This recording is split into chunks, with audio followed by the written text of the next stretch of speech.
MS Dhoni the untold story cinema দেখে অনুপ্রাণিত হয়ে হোটেল বয় থেকে এবার খেলছেন শ্রীলঙ্কা ও ভারতে অনুষ্ঠেয় টি-20 বিশ্বকাপ 2026-এ। বলছি পাকিস্তানি ক্রিকেটার উসমান তারিকের কথা। যে উসমান তারিক তার বোলিং অ্যাকশনের জন্য ক্রিকেট বিশ্বে বেশ আলোচিত ও সমালোচিত, তবে তার জীবনের গল্প হার মানাবে ট্র্যাজেডি সিনেমার গল্পকেও। ছুরি এবং পেঁয়াজ, সাথে 17 ঘন্টার এক দীর্ঘ খাটুনি, এই ছিল উসমান তারিকের এক সময়ের পরিচয়। সহজ করে বললে উসমান তারিক ছিলেন একজন হোটেল বয়। অল্প বয়সেই বাবাকে হারিয়ে জীবনের কঠিন বাস্তবতার মুখোমুখি হন তিনি। পরিবারের হাল ধরতে পাড়ি জমান আফগানিস্তানের কাবুলে, এরপর দুবাইয়ে।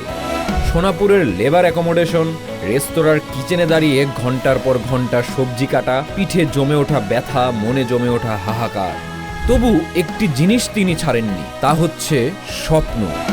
কারণ তার স্বপ্নই ছিল তিনি হবেন একজন পুরোদস্তুর ক্রিকেটার। চেয়েছিলেন হোটেল বয় নয়, তাকে সবাই ডাকুক ক্রিকেটার হিসেবে।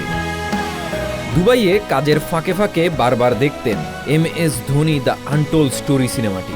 সেই সিনেমাই যেন তার ভেতরে ঘুমিয়ে থাকা ক্রিকেটারকে জাগিয়ে তোলে। 7 বছরের প্রবাস জীবন শেষে 2017 সালে চাকরি ছেড়ে ফিরে আসেন মাতৃভূমি পাকিস্তানে, নতুন করে ক্রিকেটার হওয়ার স্বপ্ন ও সাহস নিয়ে। উসমান তারিকের বোলিং অ্যাকশন রহস্যময়। বল ছাড়ার ঠিক আগ মুহূর্তে এক মুহূর্তের থামা একটা পজ, ব্যাটারদের বিভ্রান্ত করে দেওয়া এই অ্যাকশন নিয়ে বিতর্ক হয়েছে, প্রশ্ন উঠেছে। কিন্তু বায়োমেকানিক্স ল্যাবের 2 বারের ক্লিয়ারেন্স বলে দেয় এই রহস্য তার শরীরেরই অংশ। 2023 সালে টি-20তে পাকিস্তানের হয়ে অভিষেক, আর এবার বিশ্বকাপ। পেঁয়াজ কাটার ছুরি ছেড়ে যিনি আজ হাতে তুলে নিয়েছেন ক্রিকেট বল। দুবাইয়ের সেই সাধারণ হোটেল বয় উসমান তারিক এখন বিশ্ব ক্রিকেটের এক বিস্ময়কর ধাঁধা। অভাবের তাড়নায় দেশ ছাড়া 17 ঘন্টা দাঁড়িয়ে হাড়ভাঙা খাটুনি, আর ধোনির সিনেমা দেখে আবারও স্বপ্ন ছোঁয়ার সেই জেদ, সবটাই যেন রূপকথাকে হার মানায়। পরিশ্রম আর প্যাশন থাকলে যে ভাগ্যকেও বদলে দেওয়া যায়, উসমান তারিক তার জ্বলন্ত প্রমাণ।